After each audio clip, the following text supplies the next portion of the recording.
Is Edmonton real estate now entering a seller's market? Well, that's one of the things we're going to talk about for many different market segments here in our April housing market update for Edmonton. We're going to look at all types of housing, including the market as a whole, detached homes, semi-detached, townhouses, and apartments. All of these markets are performing a little bit differently, with some a lot hotter than others. We're also going to talk about price points and what you can expect for prices for different properties using the MLS Home Price Index. All right, let's jump right in. Let's take a look at total residential. So for total residential, the absorption rate's sitting at 47.27%, which is getting pretty close to being a seller's market. It bumped up again from last month when we were sitting at 43%, which was kind of more in the middle of a balanced market, and now we're in the upper ranges of a balanced market for the market as a whole. You'll see further in the video as we get into different market segments how that is going to change, but definitely shows that the market is heating up. The average price for the market as a whole in March was $396,840.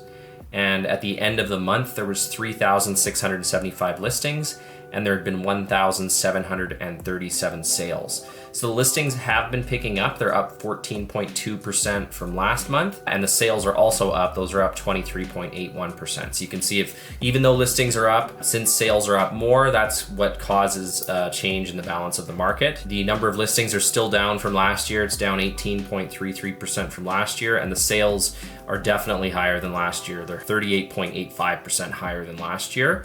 So that's essentially what's causing this year's market to be a little bit more intense than last year. Average days on market was sitting at 39 days versus 49 days in February and 51 days March of last year. So it shows big change just in the last month, but also significantly faster sales than this time last year.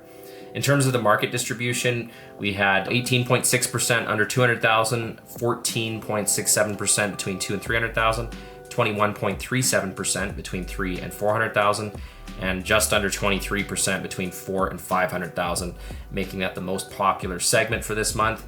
And between 5 and 600,000, you had 11.88% of the market, and 5.53% between 6 and 700,000.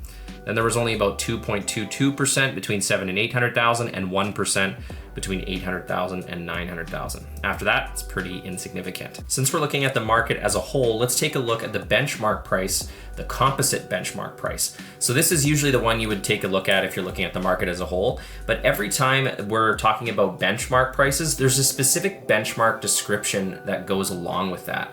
So in this case, the Edmonton composite benchmark property, I'm gonna describe what that actually looks like. That's a 3-bedroom home with 2 full bathrooms and 1 half bath. So it's 2.5 baths. It's got a double attached garage, and it's 1,267 square feet and built in the year 2001. So that's basically the description of that property that's being tracked for its value in the benchmark price. And in March 2024, the composite benchmark price was sitting at $383,300. So you can see that it has been going up the last few months here. I had a little bit of a rocky road there in between, but not quite at the levels that we were seeing in 2022, at least not yet. Okay, let's look at detached homes. So this is one of the favorite market segments for sure. We're sitting at a 49.07% listing absorption rate, which pretty much puts us right on the line between a balanced market and a seller's market. It's definitely feeling more like a seller's market for a lot of the detached home sales. That jumped up from 44% the month before and 35% in January. So we're seeing a ramp up for sure. Average price for detached homes was sitting at $502,341. At the end of the month, there was 1,934 listings, and there had been 949 sales. So the inventory was up 13.3% from February, and the sales were up 26.03% from February. Listings are still down from last year, down 28.71%, but the sales are up substantially for the detached market. They're up 42.28%. That shows you why we're moving into seller's market territory for detached homes. Average days on market was sitting at 39 days versus 46 in February, so we shaved about 7 days off from last month, and it was at 49 days in the same month last year, so 10 days less on average.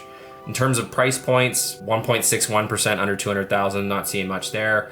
5.74% between 2 and 300,000, and 21.45% of the sales are between $300,000 and $400,000. Biggest segment is also between $400,000 and $500,000 with 33.12% of the market and 19.97% between $500,000 and $600,000, making that the third largest segment. Between $600,000 and $700,000, you got 9.36% of the market and 3.96% of the market between $700,000 and $800,000.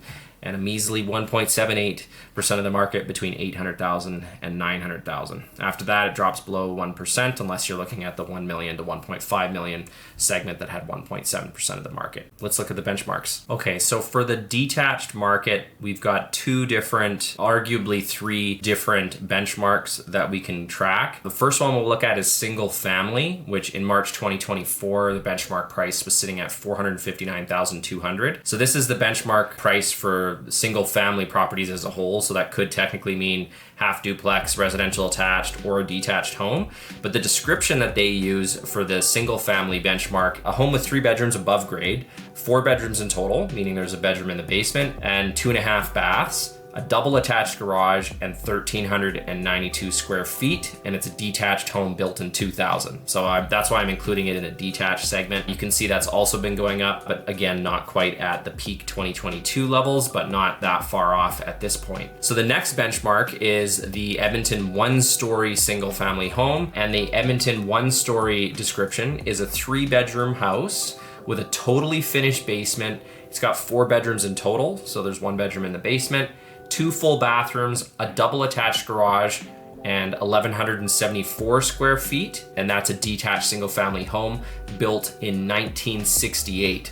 So more than likely an older bungalow built in 1968. That's the one that they're tracking when they're talking about benchmark prices for 1-story single family homes.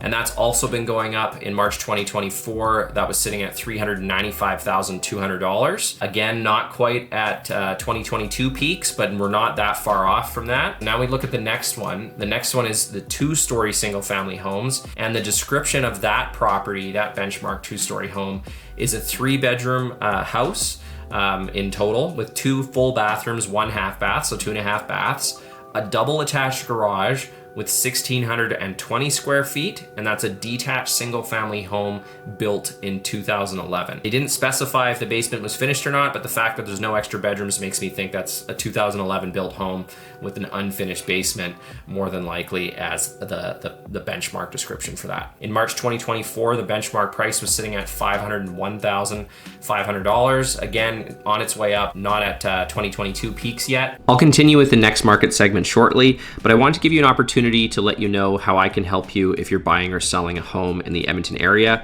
If you'd like to request more information about my services, feel free to reach out to me at 780-819-5508 or email me at trevor@trevortardif.com. Or if you'd like to jump straight into a free consultation call, ask me anything you want about buying or selling real estate in Edmonton, whether it's for yourself, investment property, for someone else.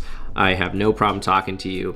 You can go to booktrevornow.com. You can select a time on my calendar, and then we'll do a 30-minute free consultation call. All right, let's continue. All right, let's look at semi-detached homes, which is mostly half duplexes. These have actually straight up moved into seller's market territory with a 60.07% absorption rate. It was already at the early stages of a seller's market last month when it was at 51%, and the month before was at 42%. So that's ramped up as well, but it's getting pretty frothy there. Average price was sitting at $413,918. There was 298 active listings at the end of the month and 179 sales. I've talked about this before, but if this is your first time tuning in, I want to specify one of the reasons that this market swings very quickly from balance to seller's market is because it's a smaller market.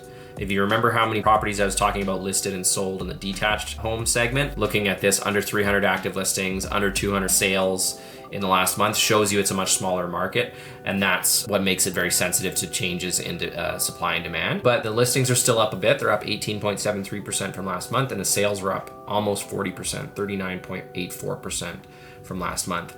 Average days on market was sitting at 32 days. It was 42 days the month before, so shaved 10 days off in a period of a month, and it was 41 days same time last year. Market segment in terms of where the sales are happening, under 2%, under 200,000. 14.5% between 2 and 300,000, and 32.68% between 3 and 400,000. Once again, the biggest segment was between 4 and 500,000 with 39.07% of the market, and 7.86% of the market between 5 and 600,000. So it pretty much drops off a cliff after you get over 500,000. 3.44% of the market between 6 and 700,000.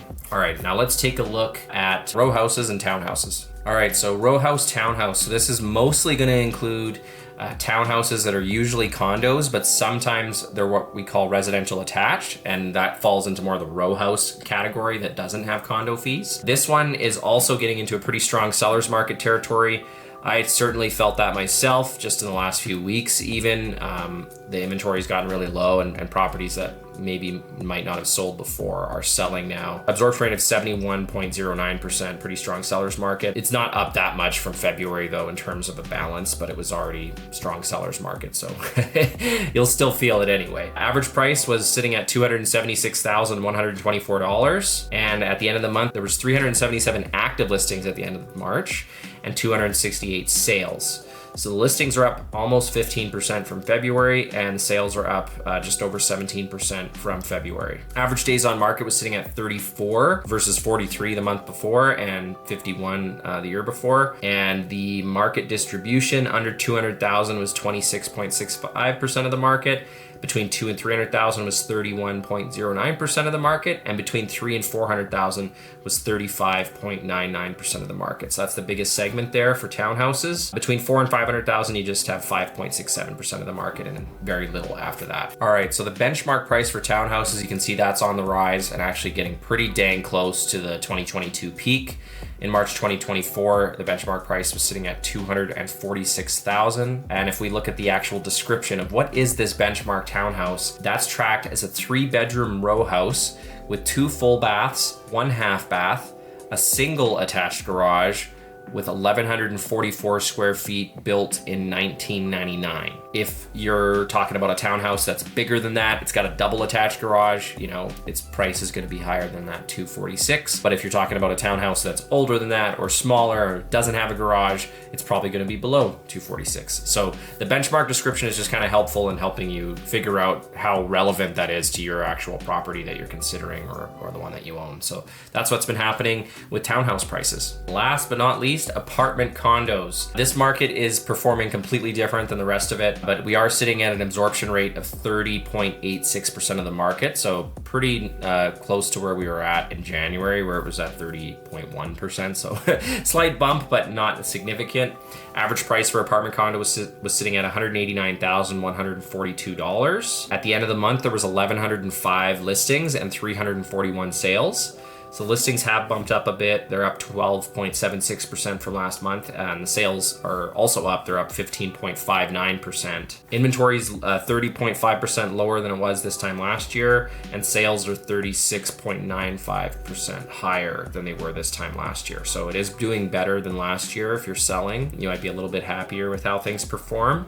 Average days on market was sitting at 46 versus 61 days last month, so it shaved quite a few days off there, and it was sitting at 62 days same time last year. Most of the actions under 200,000, representing 67.31% of the market, and 26.47% of the market between 2 and 300,000, then 4.19% of the market between 3 and 400,000. All right, let's take a look at benchmark prices for apartment condos. In March 2024, the benchmark price was sitting at $185,800. So you see it's actually at a higher price than it has been at any time since, I don't know, late 2019 by the looks of it. So we have had a recovery in apartment condo prices. And in case you're wondering what that description is, like, so this $185,000 apartment condo, what is that? So that is a 2-bedroom, 2 full bath apartment condo with 914 square feet, underground parking, and built in 2003. So again, if the apartment condo you're talking about is superior to that, it's probably worth more than that. If it's inferior to that, it's probably worth less than that. But definitely seeing some gains in the apartment condo market. It is improving, but you can see just the balance is nowhere near where it is for the rest of the market. So I wouldn't expect as much price growth in apartment condos, but they have been making a recovery so far. If you're looking at buying or selling a home in 2024, you need a real estate agent that is aware of what's going on in the market and keeps on top of things. I hope I've demonstrated that in my video here today. And if you've been watching me for a while, you see I do tend to geek out on this stuff. But I'd like to offer you an opportunity for a free consultation call with me, whether you're buying or selling here in the next year or so, or even right away. You can reach me at 780-819-5508 to set that up, or go to booktrevornow.com, and then you can just select a time on my calendar and book a free 30-minute consultation call.